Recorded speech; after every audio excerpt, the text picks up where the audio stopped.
Hello students, how are you today? I want to talk to you about sleep disorders in kids, and I hope that you will be distracted by the beautiful Christmas tree surrounding me and ignore the fact that I am wearing sweatpants and a sweatshirt and your professor is not very well dressed and is pretty much a slouch on the days that she works from home. Okay, yeah, that's it. So if you're going to understand about sleep disorders, the first thing you need to understand is a little bit about sleep in adults, and then we'll talk about sleep in kids. And then we're going to talk about sleep disorders, and then we're going to talk about sleep treatment, treatment for sleep disorders. And hopefully we're going to do that like lickety-split-fast, because I know you don't want to listen to me talk for hours and hours and hours. I get it, you have a life. Normal sleep. Okay. Yes, the average is 8 hours. That's an average. Draw a bell curve around that, right? Some of you need less, some of you need more. Some of you need 6. Martha Stewart says she needs 4.5. Bill Clinton says he needs 6. Different people say they have different amounts of sleep needs. You notice, by the way, those examples I give, most people in our society aren't too hip and too cool on saying they need more than 8 hours of sleep. We look at those people and we think they're lazy or they're slovenly or whatever else. It's this whole American idea of industriousness. It is okay if you need 9.5 hours of sleep or 10.5 hours of sleep. It's fine. How do you figure out how much sleep you need? You kind of know the answer to this. You exist in a situation where there are no alarm clocks, so it's a good time to try it over break. How much sleep? When do you naturally wake up? Now, after the semester's over and exams, you'll probably have a rebound where you just crash for a few days. That's fine. After you get through that crashing for a few days, you can start to figure out how many days, how many hours of sleep do you need. It's a great thing to know. Fabulous learning thing for the rest of your life. And once you know that information, you can start to go to bed at a certain time and wake up without an alarm in order to be able to do things once you get that figured out as far as what is your personal sleep cycle. A useful way to think about sleep, by the way. Most folks think about sleep in terms of, yeah, we need 8 hours. Another way to think about it really cool, you buy 2 hours of wakefulness for every 1 hour of sleep that you get. So if you only got, for example, 4 hours of sleep, you've only bought yourself usually 8 hours of sleep of wake time till you start to feel really groggy and sleepy. You can experiment. You can try that. Don't try it when you're driving or any dangerous situations. Don't try it in my class either. But you can find out how that pays off for you as far as the 2 hours of wakefulness earned for every hour of sleep. The last hour of sleep is the most critical for a lot of reasons. That last hour is when memories are most consolidated. That last hour helps you fight infections and colds and flus and those things. The last hour also, because of a lot of factors, helps you in terms of keeping your weight, the way you want your weight to be. And the main reason for that is prolactin and cortisol and some stress hormones that are, if you get too early awake, those things spike up. So you really want to, if you want to stay healthy as far as body weight, and you want to stay not sick, and you want to have good study skills and remember what you actually learned, don't skip on your sleep. It doesn't make any sense. It really doesn't make any sense to stay up studying. I know you don't believe me, but it doesn't. Go to bed. Just, if you're tired, go to bed. Turn me off. You can watch this later. Go to bed if you're tired. That last REM cycle is what really seems to be the most important for people in terms of learning. So that's the most critical cycle. So you don't want to shortchange that in terms of problem solving, learning, storing memories. That last REM cycle is the most important. And that's the one people skip when they get 6 hours or, whatever. It depends. But, where to start? Sleep disorders are really common in kids. About 25% of normal kids have sleep problems. That's crazy. Okay, there's higher among referred kids in clinical populations. Particularly ADHD kids tend to show a lot of sleep problems. So we get this, if you want to specialize in this, again, wide open people, wide open. There's not a good sleep disorder specialist child person in Louisville who I know of. There's some great adult ones, but not very many kid ones. So opportunities to specialize are huge. When you go as a parent to see a pediatrician, one of the very first questions a pediatrician should always ask you is, how is your child sleeping at night? Because a lot of parents, I forget the percentage, it's somewhere in your notes, talk about how sleep problems are really common among their kids. So we really want to acknowledge that that's really important and that affects a lot of kids. Sleep problems, very bidirectional, influence poor behavior, make kids have more behavioral problems, make kids have more academic problems, make kids more inattentive, cognitive impairments. So it goes both ways, okay? So we have these kids that have problems and have sleep problems, and then we have sleep problems that have caused these problems in kids. So we really want to get enough sleep. Now this, I forgot to tell you this. Oh no, I'm good. Okay. There was a study in the mid-2000s that showed that kids who have trouble sleeping at night, this is among toddlers, are twice as likely to have problems as an adolescent in terms of substance use, smoking, drinking, drug use, okay? That was a longitudinal study that only studied boys. Now your critical thinking brains should say, why didn't they include girls in the study? We know that girls' sleep cycles develop more differently than boys, develop more rapidly than boys, so what's the deal? How does that impact girls? We don't know. That's a good question if you ask it. But so the question becomes like, okay, the thinking is that the neurological mechanisms that control sleep also control addictive behavior, also control impulsive behavior, and that there's some overlap between those things. So if you have a child that persistently has sleep problems, you may have a kid for more at risk with substance use later on. Sleep problems tend to decrease with age, as long as, and this is a really interesting one, it might be what you expect, it might not, as long as parents don't intervene. We'll talk about that in a minute. In kids, let's talk about sleep in kids. So in kids, their sleep requirements are more, and that depends on age, okay? So I don't want to go through all of it, but basically infants start with needing 16 to 18 hours. By 6 months, they still need 16 hours. By a year, it's closer to 15 hours. By 2 years, it's closer to 12 hours. As they get into elementary school, it gets closer to adults. But kids need more sleep than adults. Their sleep tends to be more polyphasic, which means there's no night and no day, especially with little infants. Yeah, you remember this, you know this, right? So over time, it becomes more like the pattern of adults. Sleep also, they have 60-minute cycles and not 90-minute cycles. Remember, we talked about this way a long time ago, but what happens is that kids, because they have these 60-minute cycles instead of 90-minute cycles, they have more opportunities for sleep problems in the night. Get it? Because most sleep problems happen at those change between the cycles, that something gets stuck in the middle of those sleep cycles. So given that kids have 60 minutes of that, they have more opportunities than adults to have problems, and they do have more problems. Kids also spend more time in REM sleep than adults, and some of the sleep problems occur during REM sleep, so, okay, double whammy. Infants can spend 50% of their time in REM sleep. That's a lot of their sleep time in REM sleep. That's pretty cool. Let's see, about a third of adolescents say that they have sleep problems, so the number is pretty high as far as sleep problems with adolescents. You're going to crack up about this. The kids who report the most sleep problem in adolescents are... You've got it. High achievers and people who participate in a lot of extracurricular activities. Did you expect me to say that? Maybe so, maybe not, I don't know. Maybe you go back to your own adolescence and you're like, oh my gosh, that's so totally true.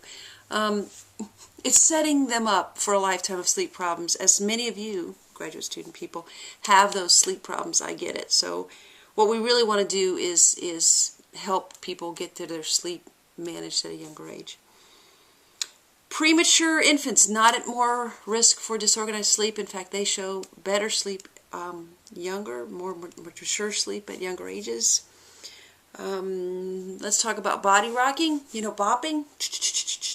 Normal in kids, no problem. Kids do a lot of rhythmic movements to help them fall asleep. Kicking a wall. My son, basketball, throwing it in front of him, throwing it, catching it, till he literally falls asleep. And amazingly, he's never been hit in the basketball never hit his face with a basketball. So kids, rocking chairs, car rides, those things can help a lot of people sleep. That rhythmic, kind of predictable movement helps us to sleep. That's not a problem. Thumb sucking, not a problem. Don't intervene. You only need to intervene when the kid's permanent teeth start coming in, okay? So somewhere around, whatever, ages 5, 6, 7, 8, somewhere in there is when you're like, we need to stop the thumb sucking. But other than that, let it go. It doesn't matter. It very much depends on the culture as far as thumb sucking and how okay it is and how many kids do it. There's interesting stuff. Thumb sucking is more common in urban than in rural areas in the United States. It varies tremendously by culture and by subcultures as far as within the United States, as far as how often kids do it and if it's acceptable at night. Kids who sleep in their own room, kids who have their own bed, are much more likely to be thumb suckers than kids who sleep in the room with mom and dad. There's a big discussion in terms of the United States and just our culture and how we push kids into their own beds and own cribs and own rooms before they're ready. Well, that's a bizarre thing, by the way. That's a very U.S. thing, to have kids have their own room when they're tiny. In almost no culture worldwide does that happen. What happens is the child sleeps with his mom or her mom and dad until the next baby comes along at roughly age 2, and then at which time they get kicked out of the bed. And that's kind of the pattern for a lot of cultures. In fact, the whole idea of co-sleeping, there's really a lot of, in the U.S. it's a very controversial issue, but there's really a lot of good support for it being an acceptable thing to do, and we have a lot of values around it, and we get a lot of judgments around it. We could discuss this in class. It'd be an interesting post, but for the far and wide point, most kids co-sleep with their parents without problems. It's very culturally acceptable in a lot of cultures, and our getting on our high horse about being against families who co-sleep is really some of our own issues and our own cultural stuff. That said, of course, we have to watch for sudden infant death syndrome. I get that. I'm aware of that. There are ways you can do to prevent that, not having lots of down comforters, not sleeping with a child when you're drunk or high or whatever else. If you're a heavy sleeper, it may not be a good idea. Having a harder, firmer mattress. In a lot of other cultures, they don't have these soft, cushy beds. It's like a cot that rolls out, so the risk of SIDS is much lower. So there's things that you can do to minimize that risk. But in terms of emotional health, psychological health, there's no damage that suggests it should be done with kids who are co-sleeping with their parents. It's fine. At some point, it needs to stop. I get that. I don't want to sleep with my 12-year-old son. Love him to death. Glad he has his own bed. But you can work with parents to find when the right time to do that is and how to transition kids to their own bed. My point is that in U.S. culture, we think that time is like when they're 2 days old, or 4 days old, or 3 weeks old, or 4 months old, and we're really kind of bizarrely abnormal in terms of when we think that. Kids need to learn to self-soothe. They need to be able to learn to put themselves to sleep. They need to be able to learn to calm themselves down. So one of the things we do to decrease sleep problems is put them to bed when they're groggy, instead of waiting to put them to bed when they're already asleep in your arms. We don't want kids falling asleep in our arms. I get it, when they're tiny and they're babies, I don't care, whatever. But eventually we want kids, as they get older, a year or two, whatever, to learn that skill of falling asleep in their own bed and not have to be rocked to sleep and not have to be, mom and dad do that to this elaborate ritual to get them to sleep. You don't want to do that. So you want to work with parents as their kids are somewhere between 6 months old and a year, 2 years old, to start to set down good habits as far as sleep. And you basically want babies to learn to self-soothe wherever they're sleeping. Temperament affects sleep. Kids who are more difficult tend to have more sleep difficulties, which is so crazy, because like the parents who have the kids who have the temperament difficulties are the parents who need the most sleep. Yeah, and so it's kind of sad because, So colicky baby, infants who really struggle in terms of crying a lot during the day. We haven't really talked about colic, but it's important to know.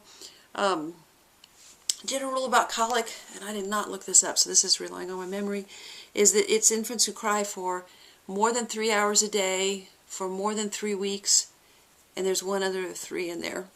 I don't remember what it is. But basically it's babies who cry, just inconsolable crying for hours at a time, and there's no physiological reason, there's no physical reason that they're crying. And so it's really stressful to parents to be around these babies who are crying so much. Transitional objects. Transitional objects are like a pillow, a blankie. Here, I'll show you. This might be a transitional object for you. I didn't plan on having him in the video, but like a horsey, he might be a transitional object. I gotta fall asleep with my horsey. Those kind of things can be transitional objects. Kids who thumb suck tend to thumb suck only when they have their transitional object, whatever it is. So again, I have my little pillow or whatever I have, and then I thumb suck with my pillow. And those things tend to be very associated in terms of an associated stimulus of like, when I get my pillow, I thumb suck. More kids thumb suck who do sleep in their own rooms. I don't know if I told you that or not, but that's more common when babies are go to their own rooms too early. Transitional objects, that fancy word for the object that they're attached to instead of when their mom or dad isn't present, and it gives them comfort. It's no problem. There's no reason to be really stressed about it. It's common for kids. Parents get super stressed about it. The problem becomes when, if you start to see it being a pattern where the kid's carrying around the blanket all day long, nix that as quick as you can. Blanky stays in bed. You'll see him in bed. You've got a problem when Blanky, what do you do on vacations? What do you do when Blanky gets lost? What do you do when Blanky gets filthy? It's not that I'm against transitional objects. I'm just, you want to be thoughtful in terms of how you decrease kids' dependence on them in a developmentally appropriate way so you don't have a big problem with a zillion temper tantrums later on. That said, most adults still aren't hanging around carrying their strawberry pillows from when they were 2. You know what I mean? Most adults outgrow that. But you really want to be thoughtful so you don't create a problem as an adult. By the way, see that theme of adults creating problems with kids' sleep. Sleep problems in kids associated with, get this list, just hang with me for a minute. Maternal fatigue. Duh! Like, yeah, I get that, right? But hang on for a minute. Also associated with lack of marital support. So, parents who are either single parents or parents who are struggling in their relationship associated with sleep problems with kids. Family stress associated with sleep problems with kids. Negative or ambivalent parent attitudes, parents who are conflicted about their kids, especially with lack of limit setting, emotional unavailability associated with sleep problems in kids. Also on the kid side of things, associated with sleep apnea, food allergies, respiratory difficulties, neurological problems, developmental delays, autism, ADHD, and other kinds of problems. I am not saying that parents cause sleep problems at all. Don't hear that. I'm just saying that there's some correlated things that make families sometimes more stressful for kids, and that shows up sometimes in sleep. Cool stuff about sleep. The best predictor of whether a kid's going to have sleep problems or not. What do you think it is? You're right. It's bedtime interaction. The time right before bed is the best predictor of whether kids are going to have a problem or not. If you've got a lovely bedtime ritual, okay, if you've got, first we have toothbrushing time, or snack time, then toothbrushing time, then we have reading time, then we have prayer time, then we kiss all our stuffed animals, then we tuck you in and kiss you on good night.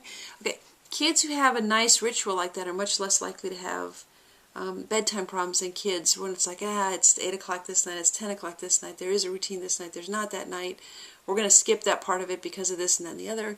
We really want a consistent routine, parents who let the kid fall asleep on their own, and a predictable routine as far as what happens before bedtime. Okay, that is mostly what I have to say about normal sleep. Sleep problems, there's a number of them, and I'll go kind of quick through these because you're probably getting bored of me. This will be the longest podcast of your life. Sleep cycle problems are the kid wakes too early, or the kid sleeps too late, or the kid's on a different schedule. I'm a lark, he's an owl. I'm an owl, she's a lark, whatever else. The bottom line of that is that we sometimes expect kids to have more sleep than they need. I mean, there's a sleep requirement for kids, and naps count towards that sleep requirement. And so sometimes we think, I'm going to put the kid to bed at 7, so my partner and I can have some private time, and I'm going to let him sleep till, I don't want to get up really early. I'm going to let him sleep till 8 or 9 would be ideal. And then they should go down for a nap about 1 and sleep till about 3. Well, you may have exceeded your number of hours that your kid needs for sleep if you add all those things together. So we really want to be thoughtful about how much sleep is the kid getting. You can gradually teach a kid an earlier or later schedule. That works. But some kids are owls and some kids are larks, and it's hard to totally change that. You can change it, but it's difficult. Naps can be really restorative. You've probably read a lot and know a lot about how long naps should be and those kind of things you want to be thoughtful about. A 20-minute nap can be restorative where For adults, for example, a 60-minute nap can be a mess because of the 90-minute sleep cycle thing. So you really want to be thoughtful with kids and understanding if their sleep cycle is about 60 minutes, roughly then a 2-hour nap kind of makes sense, and you don't want them to sleep too much, generally too much past that, or you would have some sleep problems at night, so generally. Another complaint of adults is sleeplessness. The kid is not sleepy at night. This is usually a parent complaint. The biggest thing here is that insomnia in kids starts to look more like an adult insomnia as they get older. But in little kids, it's generally due to an unpredictable schedule, a change in locations. You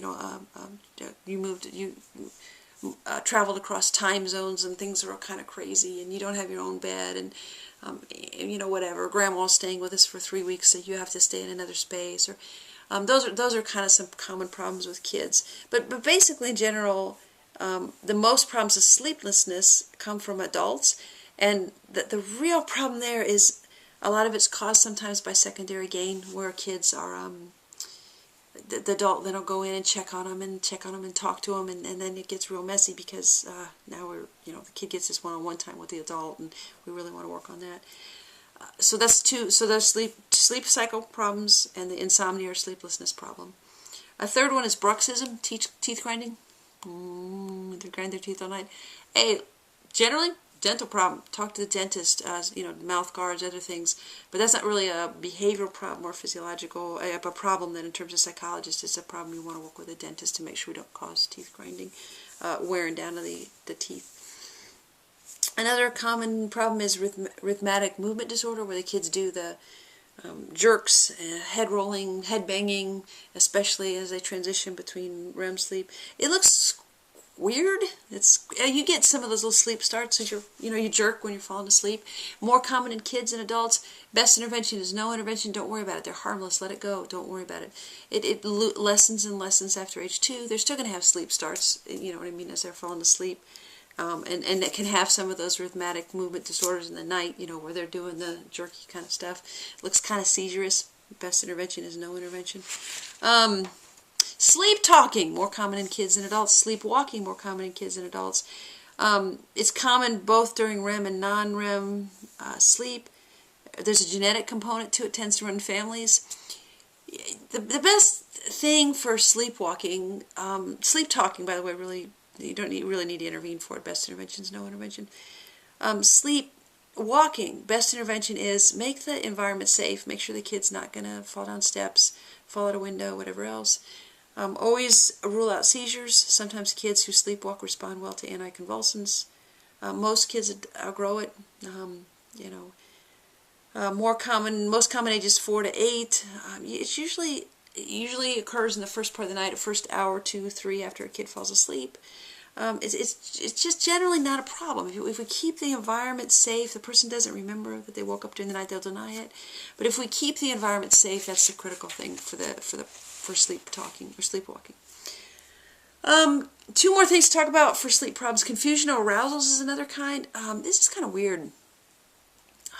Gosh, I've seen this before, and it's a kid wakes up in the middle of the night and they look like they're just confused. They look like they're possessed. That's a word that often comes around. They look agitated. They might scream. They're upset in the night. You need to hear me on this. The worst thing you can do is try to intervene. If you, parent, throw water on the person, try to wake them, whatever else, you make the event last longer, and you make them more agitated. So the more you interact, the longer that will last. Some of you have partners who have this problem. Ignore it is the best solution. It will work itself out. There's no problem with it. It's scary. I get it. I've seen it. I know it's scary. You think that something's wrong with that person. Let it go. All young children have those from time to time. Let it go. Similar to that, not comorbid, but similar, which is uncommon in kids, is sleep terrors, where in general, it's a scary, violent screaming out in the middle of the night. They're breaking windows. They're fighting restraints. They're absolutely out of control. running blindly through the house, blood-curdling screams, all this kind of stuff. Uncommon in kids. Absolutely may be correlated with trauma. We get that.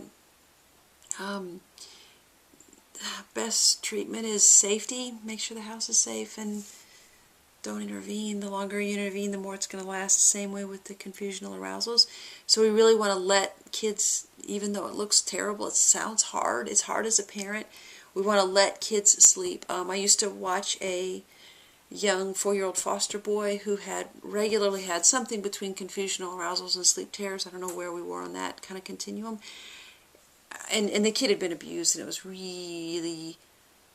just so hard. He had a lot of other problems too. I don't need to go into all that, but it was so hard as the person caring for him, the parent in that situation, to let him go.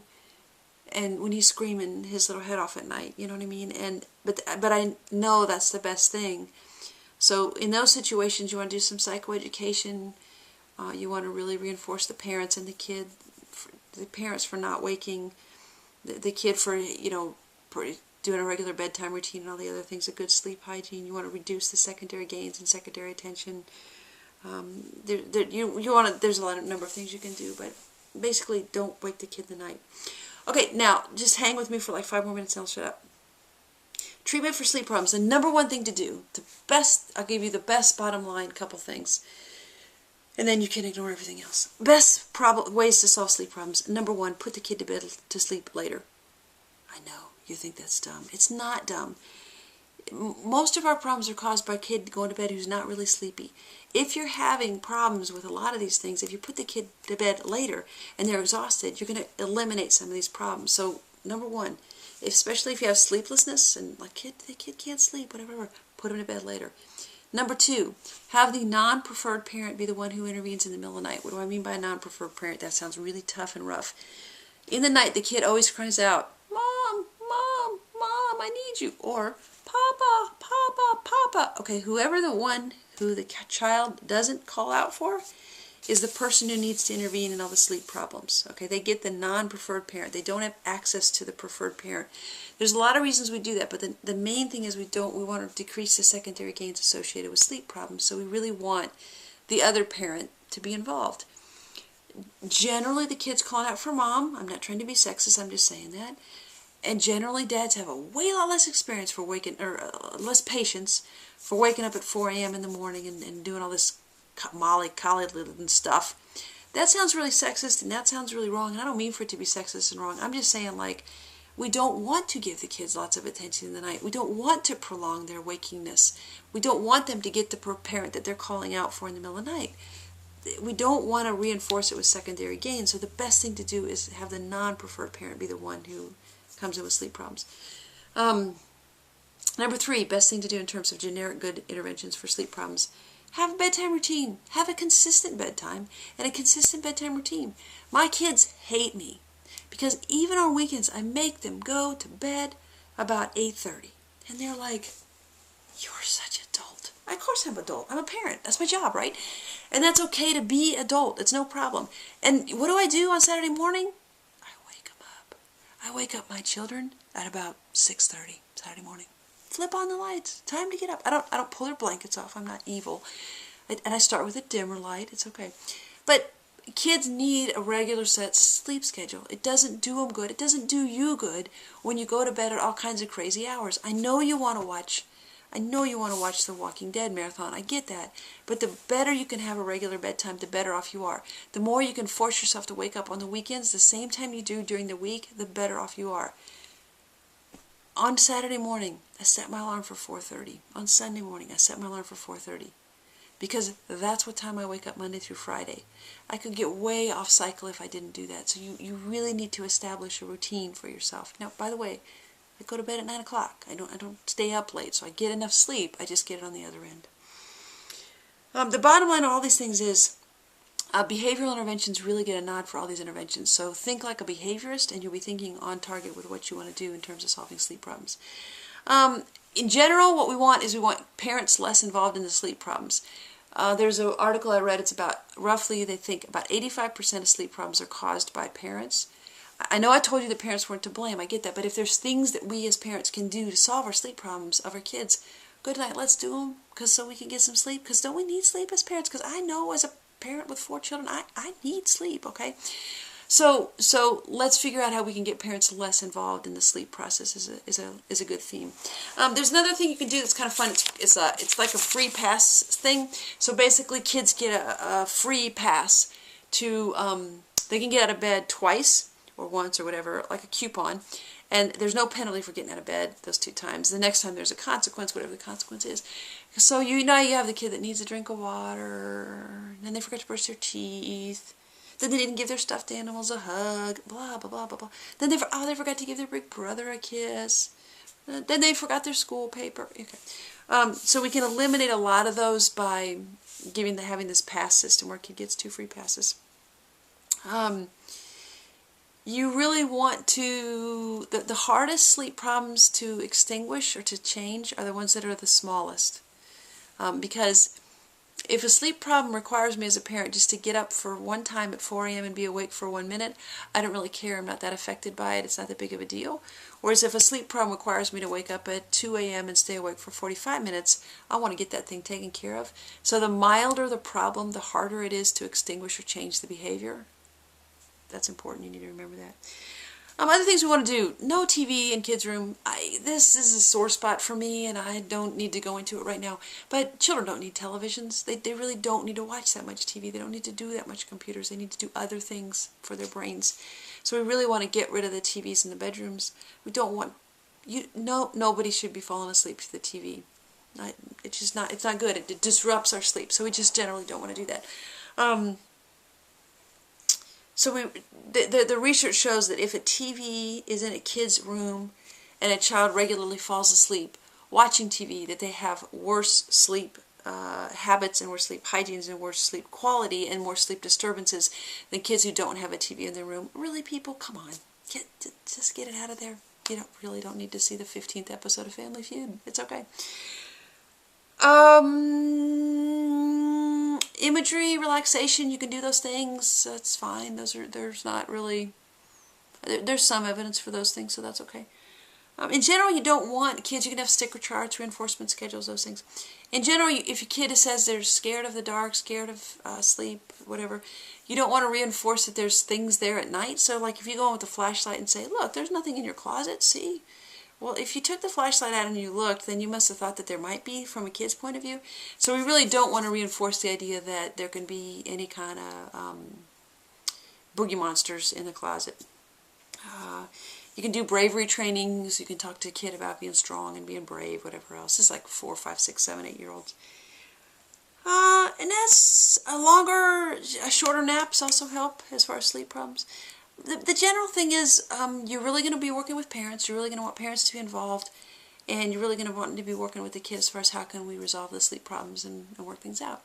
So I think that is long-winded, and I'm sorry, but that's all I have to say about sleep problem. Now, because you've been so good at listening for this whole time, at the very end you get to see the Christmas village that we set up last night. Ready? So look at this. So this is our tree. We actually have 2 trees. I know it's not crazy. But so here's our tree. And then here's our little Christmas village that we set up. And it's so fabulous. So the 4-year-old and the 2-year-old and then our 4 kids helped us set it up last night. I know you're thinking that I'm nuts to have a 4-year-old and a 2-year-old help us set it up. But they were awesome. They were great. They played with all the little animals. Yeah, it's really cool. And so this is... yeah, this is home. Okay, so... have a lovely day, and I will talk to you later, and hope this wasn't too long that you were bored out of your mind. Bye.